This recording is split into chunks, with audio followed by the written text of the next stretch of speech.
Radyo Pilipinas, Radyo Publiko.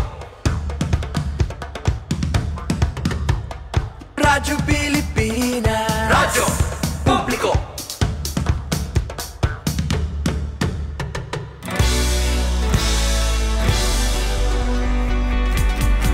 Mahalagang mga balita, napapanahong impormasyon.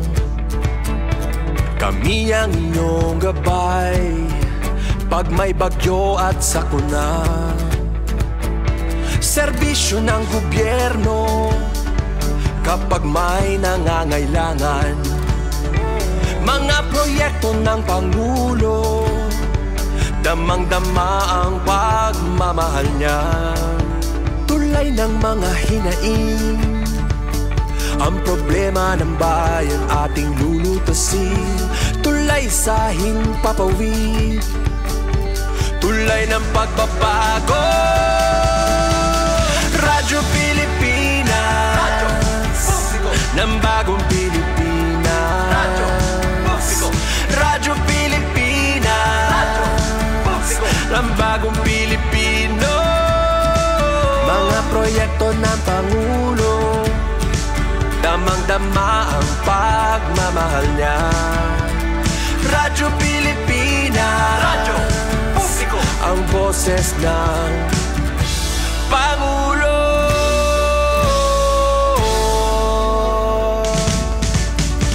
Karamay nyo kami, kahit malayo man kami nakakarating. OFW magsasaka, buhay ay iba't iba, san mang lugar ng bansa natin. Tulay ng mga hinaing, ang problema ng bayan ating lulutasin. Tulay sa himpapawid, tulay ng pagbabago. Radyo Pilipinas, Radyo Publiko. Ng bagong Pilipinas, Radyo Publiko. Radyo Pilipinas, Radyo Publiko. Ng bagong Pilipino. Mga proyekto ng Pangulo, damang-dama ang pagmamahal niya. Radyo Pilipinas, Radyo Publiko. Ang boses ng Pangulo. Radyo Publiko. Radyo Pilipinas, Radyo Publiko. Radyo Pilipinas.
Yes, mga higala, mayong adlaw ka natong tanan og welcome diri sa itong panaguban sa atong tulumanong tambayan sa Radyo Pilipinas. Kauban niyo Armando Feniquito, mga higala. Anyways, mga higala, adlaw na kita karong Biyernes, mga higala. Thank God it's Friday. Kamusta, no?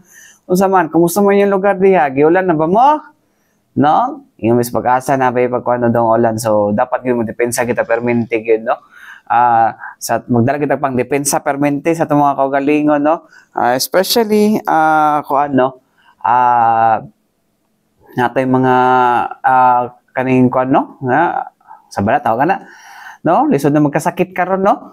But in fairness, wala pa kay kuan dagko nga pagbaha diri except lang katong sa mga katong nagsugod atong December.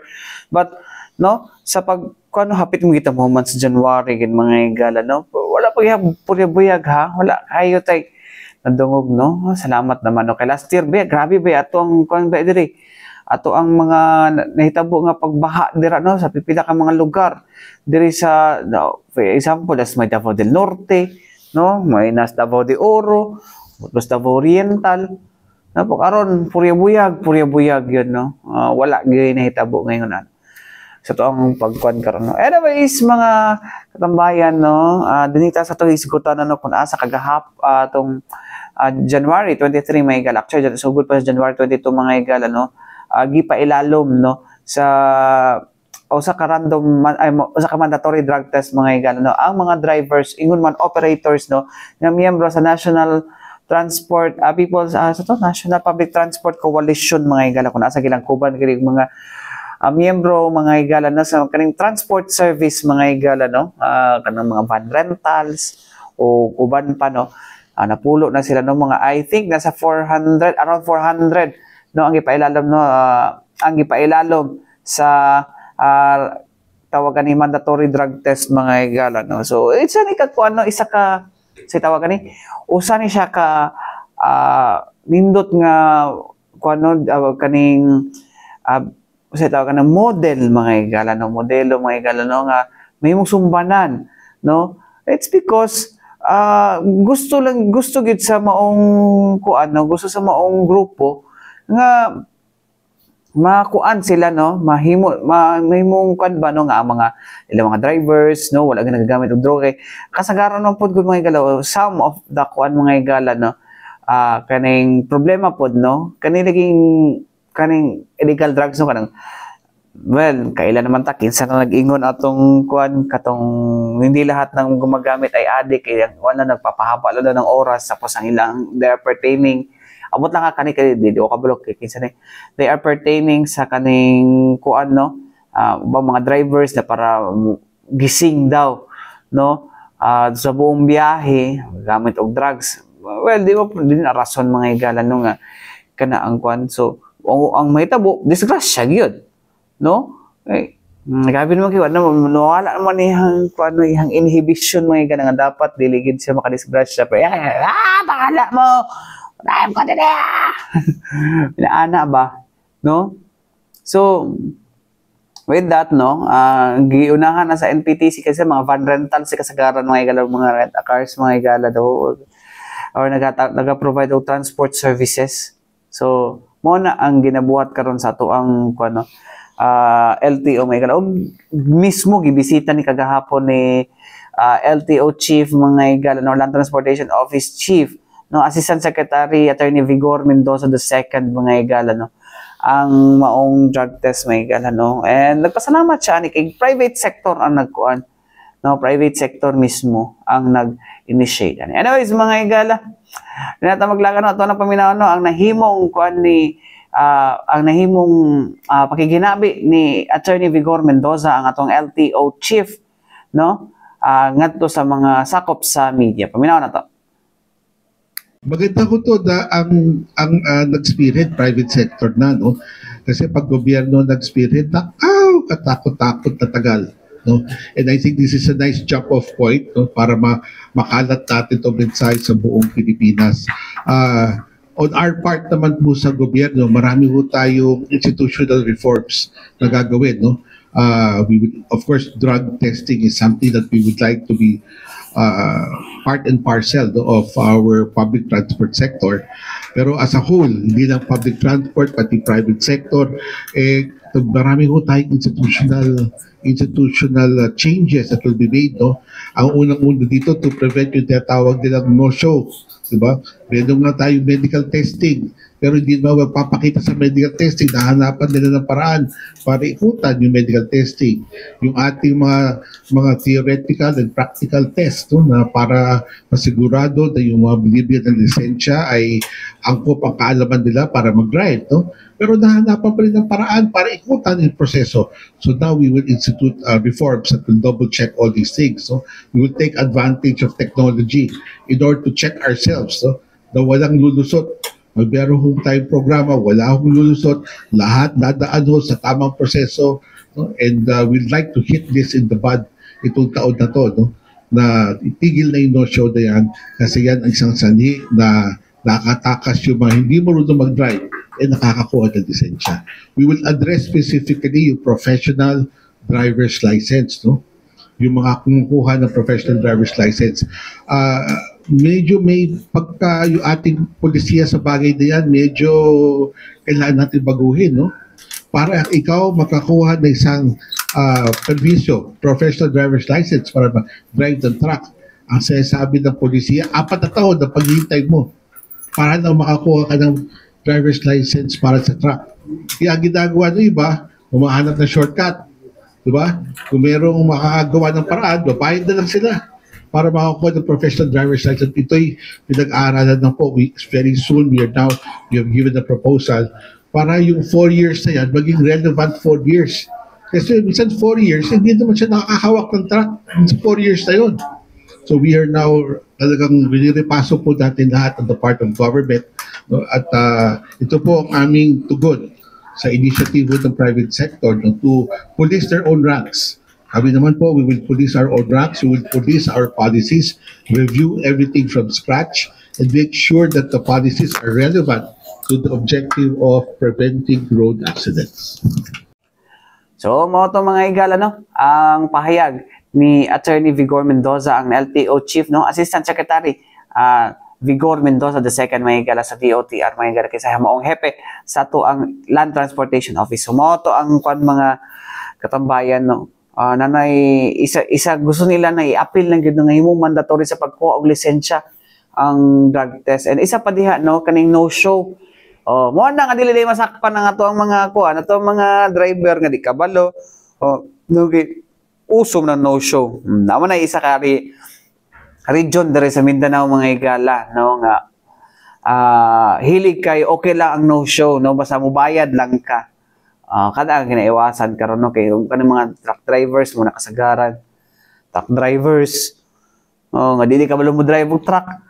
No? So dapat kanang dapat nagit siya experience gid daw no. Well, isgutan na to na sa laing adlaw mga katambayan no. So well, mas nindot nga hinahinay na nga makuan na sa tuang kuan no. Sa tuang mga LTO sa tuang mga drivers no kanang kinahanglan mo kuha gid siya experience gid no. Okay, di lang kay porque kuan lang nakakuha na professional mo bitaw na dapat identification no para dali na identification sa pagkuha usay mong drive ban lista nimo dito mo na para pamadak pa drive kag truck niya imong gibutan dito nga kaya ra nimo drive ban umbak hindi dapat kuan dapat ka kanang kuanon dapat ka kumpiskahon dapat imong lisensya kay dili naman dito mismo sa katong imong gidrivean nga vehicle ang imong gimaneho no di porket na kay lisensya pwede na ka mag-drive sa tanan nga types of vehicle no dapat specific dapat na siya no? Anyways mga higala balik kita man lang sa mga importante pa hinumdum ni ato si Bianan.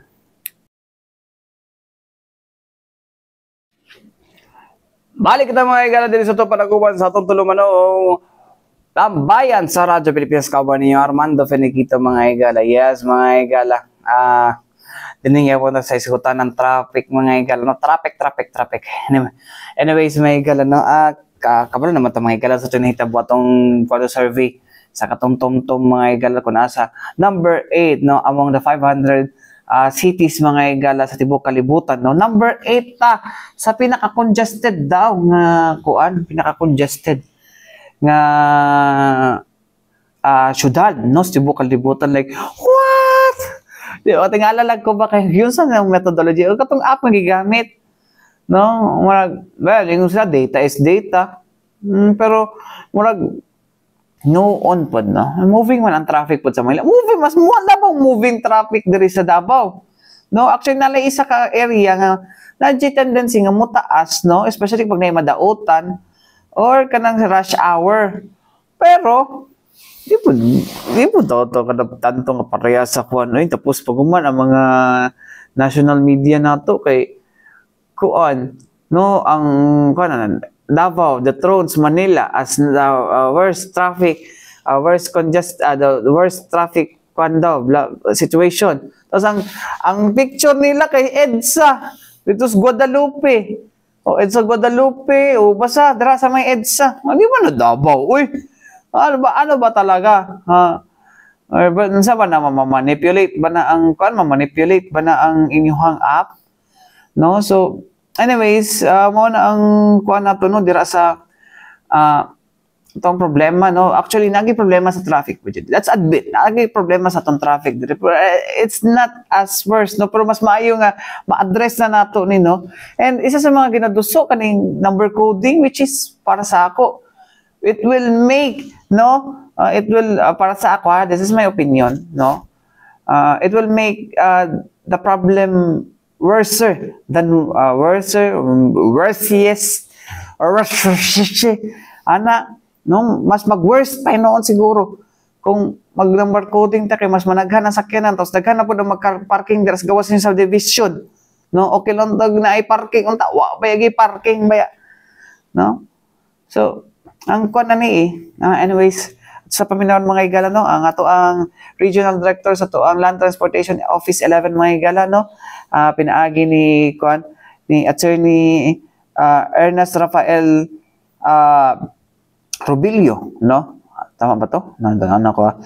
So, tusang ko na ang pangalan ni Attorney Robilio kay Ernesto Rafael Robilio mga higala, no? O ang iyang law enforcement iyang head sa law enforcement mga higala na si kono. Sige ko na law enforcement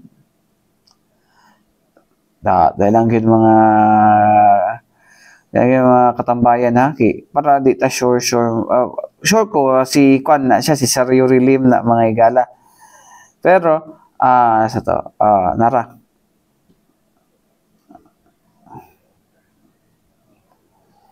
sure ko si Sir Yuri Lim na siya, pero kisa ka dito,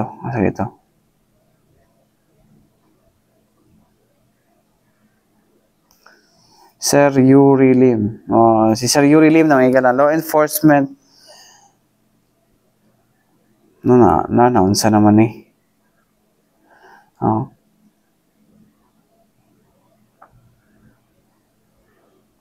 Ayun. Sa law enforcement service sa LTOs, no, si Sir Yuri Lim yung kauban, no. Pati ka na nabtan po pila ka minuto. No. Anyways, mga higala, no, dirito sa yan ang nahisgutan mga higala, no. Anyways, paminaw na to silang doha. Ranking Davao City as the 8th most congested traffic among the 500 cities sa Iguan. Para to give updates, so regarding sa efforts ng addressing traffic congestion in Davao City, may I ask on the part of LTO if what is your reaction regarding this survey and ano yung efforts niyo to address traffic ng Davao City? Well, unang-una, gaya sinabi ko kanina, what we could do is to see to it that only vehicles that are plying our roads are those that are duly registered and validly registered vehicles. So, doon na natin muna siguro tirahin yung pagpapababa ng mga numero ng mga sasakyan na tumatakbo sa ating mga kalsada to probably help in decongesting the number of vehicles that are plying our roads, no? Para siguro may ibsa ng traffic natin a bit.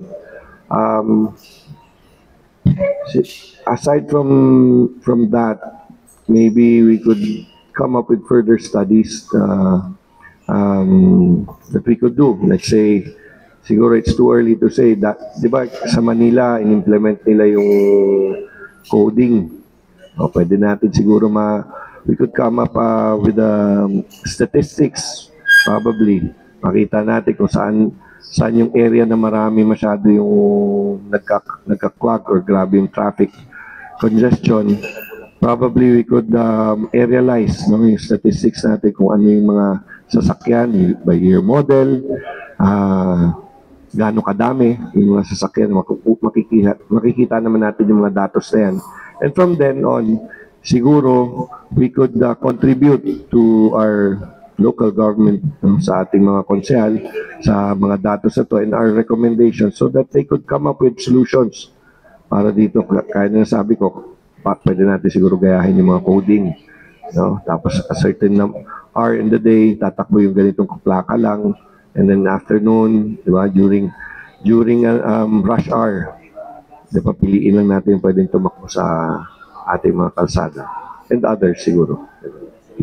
Sir, how do you intend to, yung sinabi mo na to decrease yung numbers ng unregistered vehicles? How do you intend to achieve that? Sa gamit yung ating. Kasi we just recently issued deputation orders sa ating mga kasamahan sa PNP, sa LGU, sa CTPMO yata, kasama na, wala pa, pero Coast Guard din. No, kasi sila yung ating inaasahan, pati sa aming hanay, sila yung inaasahan natin para mag-conduct nitong mga random checkpoints. And through these checkpoints, doon natin ma-apprehend itong mga sasakyan. Gaya nung sinabi na datos kanina ni Sir Yuri, yung 1,180 apprehensions are unregistered, no? 1,187 to be exact during 2024. Unregistered ho yan ng mga motorsiklo during checkpoints, apprehension suto. They did not necessarily violate or do any violation sa kalsada, pero meron tayong mga random kasi ng mga checkpoints sa ganun. Tinitingnan natin yung kanilang registration. Minsan nakikita naman sa plaka kung wala mga plaka. So, ganun. Ganun din sa mga four-wheel vehicles. We will also do that. And also, as I've said, we're going to embark with LTFRB on a joint inspection operations. No? I'll take this opportunity to give the fleet owners, private and companies, no, yung may mga fleet PUVs or mga public utility vehicles pa or mga pribadong kumpanya na may mga fleet, paki-check na rin yung inyong mga sasakyan. Dahil bibisita kami sa inyong mga yarda, titingnan kasama to sa titingnan namin kung ilan yung mga sasakyan nila, mga bus, mga truck, or mga taxi na tumatakbo pa rin sa atin na hindi pa narirehistro. Or minsan, ang nangyayari, doble. Kumbaga, isang rehistro ang ginagamit, dalawa or tatlo ba, I don't know how true, ang tumatakbo at pinapatakbo. So, I take this opportunity also that we will do something about it. We will be visiting your office, not necessarily to prejudice you, but to ask for your help and indulgence also, na kung pwede, bawasan natin yung mga sasakyan na ganyan. Kasi unang-una, delikado.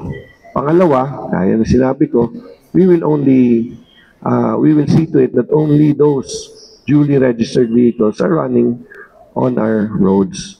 So, ganun ang gagawin namin. Yes. Sir, last from my end. Clarification, sir, yung more than 1,000 apprehensions, or is it in Davao City alone or Davao Region? Region-wide. Region-wide. Region-wide. Sir, just an estimate po, in Davao City alone, ilang percentage kaya yung unregistered vehicles na tumatakbo ngayon sa Davao City? Just an estimate po. Ganito lang sila. Percentage siya. Hindi, ganito na lang. Region-wide na lang. Sige, region-wide na lang. Pero region-wide. Mike, sir, Mike. Sorry. Region-wide is around, I was given a report earlier, to give you an idea, 60 to 70% of the vehicles that are running in the region, no? Yung sinabi ng STRADCOM, is unregistered. Mostly motorcycles. Unregistered. And mostly, sir, 60 siguro. 60. Pero karamihan dito, motorcycles. Sir, last na tayo, sir. So, wala ba tayong may mga companies na nagbebenta ng mga motorcycle to ensure na yung bumibili ay i-register nila yung mga... At the onset, kung brand new yung mga sasakyan na to, registered naman yan. Nare-register naman talaga yan. Pero yung datos na sinasabi ko kasi, pagtakbo niyan mga ilang taon, di ba? Una yata sa mga sasakyan, 3 taon. 3 years. Ganun din ba sa motorsiklo? After 3 years, they should re-register those vehicles. Yung datos na yun yung nakikita namin na dapat nagrehistro na sila ulit ay hindi pa rin nagpaparehistro. Ganito yung, kaya nga sinabi ko kanina, it's very important that the outreach campaign is pinapagtibay pa rin natin. Bakit? Kasi itong mga areas na mga malalayong lugar, nahihirapan din itong mga kasamahan natin o kababayan natin na may-ari ng mga motorsiklo na bumaba pa dun sa mga opisina ng LTO. So we want to bring our services nearer to them and orient them also about the benefits and the importance of their vehicles being registered. Yun ang objective namin dyan. Salamat po. Maraming salamat din, ma'am. Francis? Morning. Sa LTO. Na-mention mo ganina is katong kulurum intended for katong mga pampubliko ng mga sakinan. Kulurum cases? Oo. Yes, sir. Kasama na din dyan, sir, yung mga rental, no? For kulurum, in total is 134. So, ang number one dyan, sir, yung mga utility van, which is yung mga van talaga, no? And next dyan is yung mga motorcycle na sidecar na wala pong mga franchise. May figure, sir. 40 for the motorcycle, 81 for the utility vehicles, yung mga van, 4 po sa truck, 2 bus, 2 SUV. Oo. Yan po yung data natin for last year. 2023, sir, na mention last year, no, sa former regional director ng LTO is estimated 1.3 million, no, na unregistered vehicle. Then ang pinakadagan is Davao del Norte. Dapat ay concern kung na-improve na ba niya or mas itaas pa karon ang mga nagpa-registered sa mga gikan sa 1.3 million? I think, sir, no, with the massive campaign of outreach and caravans last year, na-address po yung na-minimize din naman po yung figures ng unregistered, no, na binigay na data. And kaya nga, no, dito sa mga nahuli na data natin na 1,804 na unregistered na region-wide, napansin natin maliit lang. It's because I'd like to believe na compliant yung mga vehicles natin, no? Yung mga beneficiaries ng mga outreach ng caravan. Kasi pag mag-caravan po tayo, hindi lang naman po yan nakafocus lang sa student permit na issuances, but also it involves registration of vehicles and motorcycles, no? Andyan din po yung renewal ng mga driver's license. So parang it's a one-stop shop and it also caters everyone nearby. So I'd like to believe na talagang na-minimize din po yung Del Norte case ng unregistered na units. How about sa fixers, sir? Sa problema sa fixers, na-address na ba yung problema sa fixers? Well, it's a never-ending issue, no, ang fixer. We'd like to also to collaborate or seek the assistance of everyone, no, the public. Kung meron po tayong mga nalalaman ng mga ganyan, isumbong po sa opisina so that the intelligence and investigation unit of the office can take act on this, no? Kung especially mga biktima natin. Kasi yung mga experiences kasi namin dyan, magrereklamo po si biktima. Of course, siyempre, with the help of the PNP, present sa station, maibalik lang po yung pera, tapos na, ayaw na po ayaw na i-proceed ng complainant No, it's hanggang doon na lang. No? So, sa part namin, sa investigation, we want to push it more, no? Kung hanggang saan talaga abot yung kamay ng batas against these fixers, no? Kung kailangan talaga makulong, then so be it, talagang makukulong because of the crime na ginawa niya na panloloko, no? And also I want to inform everyone na let's not deal or talk with these fixers, no? Let's be responsible enough, no? Meron po tayong mga opisina, may mga public assistance desk tayo sa mga different LTO offices throughout the region. Doon po tayo magtanong ng mga requirements, tamang bayad, no, at ano po yung tamang proseso. Di na po tayo magtanong sa kakilala na mga silingan ba na siya or makita natin na seeking or assistance, no, online yan siya, especially now uso yung mga social media, mga platforms, no. Wag po natin i-deal with them, no. Punta po tayo sa opisina para maturuan po tayo ng anong tamang proseso. Last na lang, sir. Yung problema sa plastic card ng driver's license na alas na ba ito? May enough na ba na, na supply? Yes, abundant po yung supply ng driver's license card natin. So I'm calling yung mga driver's license holder natin na paper pa, no, to please visit the LTO office, no, kung saan po tayo last nag-renew para po ma-printahan po tayo ng mga driver's license card. Punta po tayo. Huwag po natin iasa pa sa ibang tao para hindi po tayo maloko, no? Yes po, no. Nag-improve din po yung mga Davao offices natin, no, to cater also mga the public, na in-enclose na po yung mga offices for convenience din ng mga ating mga transacting public, no, yung waiting areas, no, naka-aircon na po siya, inayos na po yung waiting area para yung client po hindi po mainitan, no, basically yan, hindi po parang, of course, factor din talaga po yung mag-aantay ka ng ilang minutes, no. No. At least hindi na sila pupunta ng mga fixer din, no. Sila mismo, they will experience the smooth flow of our office, no. At least manggaling po sa kanila yung experience. Thank you. So, mga ito mga igala, no, ang pahayag ni Attorney Ernesto Rafael Robilio, mga igala, no, ang Regional Director sa Land Transportation Office 11, mga igala, o ni Sir Yuri Lim, mga igala, no, ang head sa Land LTO Law Enforcement Service, mga igala. So, mo to na mo gid problema sa to ang tawagan ni kaning atong unregistered vehicles, mga igala, na. So medyo isa po na siguro sa nakadugang sa traffic, mga igala. But honestly, ang part po na ko di man siguro kay traffic, mga igala, no, kung okay ato ang public transport, mga igala.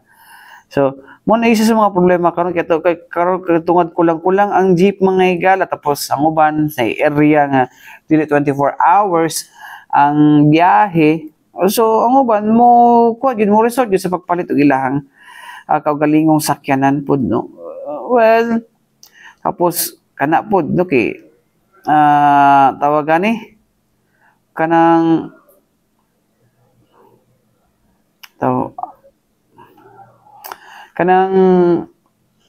kung tagaan o kung mag number coding ta, no, edi katong uban, no, para sa Manila magpalit na nagdaghang sakyanan, no, kung daghang sakyanan di wala ra gihapon nato makuana masulbad ang traffic. Dakan ba itong mga surplus pud diri nga baligya, no, nga pwede nila magamit, no.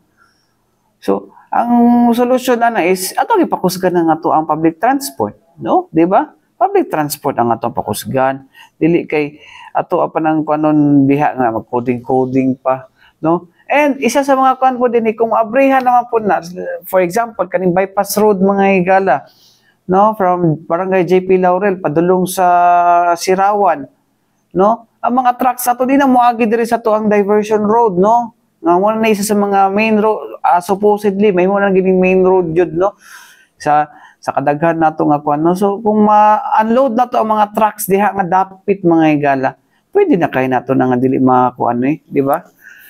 Pwede na diyan na sila mga agitanan, no, kung padulong Cagayan de Oro dito na sila agitanan, no, from Panabo, no. So di na nato kay di na sila mo agi diri sa mga sentrong bahin, no.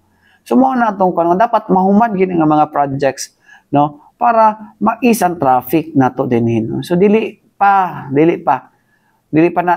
solusyon ang number coding para sa kuha din sa Davao City. Anyways, mga igala, mo kato naglangkob sa tong panag-uban karong adlaw, no, diri sa tong tulong manong tambayan sa Radyo Pilipinas, sa ngalan sa tibuok pwersa sa DXRP Radyo Pilipinas, Radyo Publiko Davao. Ako yung Kaban Armando Feniquito. Hangtod sunod usab, daghang salamat og maayong adlaw. Ang pinta kanunay musunod na ang balita ang pambansa.